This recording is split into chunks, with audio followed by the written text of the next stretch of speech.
எகிப்திலே ஒரு இருள் உண்டானது. When there, like what it was in the land of Egypt.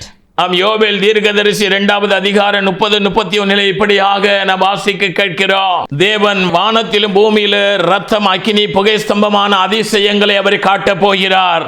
Joel chapter 2 verses 30 and 31. And I will show wonders in the heavens and on earth, blood and fire and columns of smoke. கர்த்தருடைய பெரிதும் பயங்கரமான நாள் வரும் முன்னே சூரியன் இருளாகும், சந்திரன் இரத்தமாகவும் மாறப் போகிறது.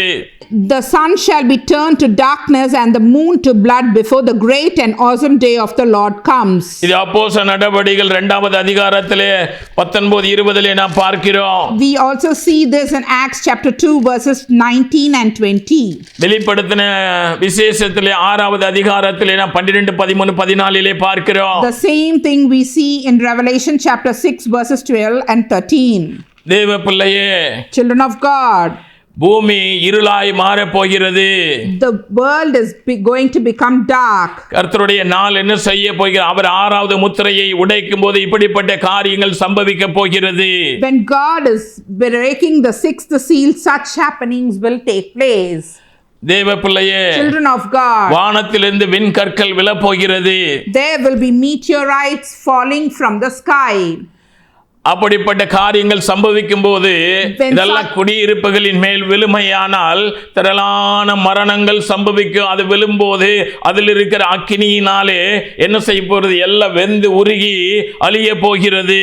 Such meteorites, if they explode and fall from the sky, if it falls on the residential places, all those places will be destroyed due to fire and smoke, and all the places will be completely destroyed and vanished. 2 பேதுரு 3வது அதிகாரம் 9வது வசனத்திலிருந்து நாம் வாசிக்கிற இப்படியாக 2 Peter chapter 3 verses 9 and 10 we read.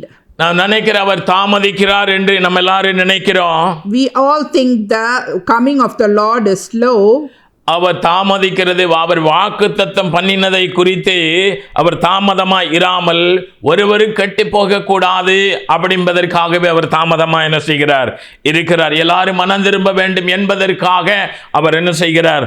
நீடிய பொறுமை உள்ளவராய் இருக்கிறார். The coming of the Lord is not slow, but God is being patient that all should reach repentance.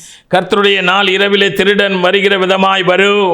அப்பொழுது வானங்கள் மடமடவென்று அகண்டு போகும், பூதங்கள் வெந்து உருகி போகும், பூமியில் அதில் உள்ள கிரிகைகள் எல்லாம் எரிந்து அழிந்து போகும். But the day of the Lord will come like a thief, and then the heavens will pass away with a roar, and the heavenly bodies will be burned up and dissolved, and the earth and the works that are done on it will be exposed. சூரியனிலும் சந்திரனிலும் நட்சத்திரங்களிலும் ஆண்டவர் வானத்தின் சத்துவங்களை அசைக்கும் போது இப்படிப்பட்ட காரியங்கள் உண்டாக போகிறது. There will be signs of the sun, moon and stars on an earth, and the powers of the heaven will be shaken. When this happens, all what God has prophesied will happen. இப்படி இவைகள் எல்லாம் அழிந்து போகிறபடியா நீங்கள் எப்படிப்பட்ட பரிசுத்த நடக்கையை தேவ பக்தி உள்ளவர்களாய் இருக்க வேண்டும். Since all these things are thus to be dissolved, what sort of people ought you to be in the lives of holiness and godliness? நாம் இப்படிப்பட்ட காரியங்கள் சம்பவிக்க போகிறதே, நாம் எப்படிப்பட்ட பரிசுத்த நடக்க ஒரு தேவ பக்தி அப்படிங்கிற வேஷம் இருக்கக்கூடாது. நான் உண்மையான ஒரு பரிசுத்தமும் தேவ பக்தியாய் நடக்கிற தேவனுடைய பிள்ளைகளாய் இருக்க வேண்டும். இப்படிப்பட்ட அழிவுகள் பூமியிலே வரப்போகிறது. We should not, as such things are going to happen, what sort of people we are to be in our life.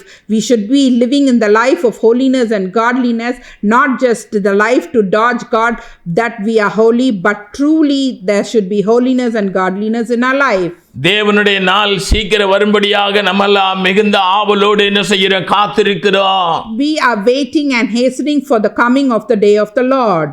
அந்த நாளில் வானங்கள் வெந்து அழிந்து பூதங்கள் எரிந்து உருகி போகும். Because in those days the heaven will rot away and all the powers of the earth will melt away.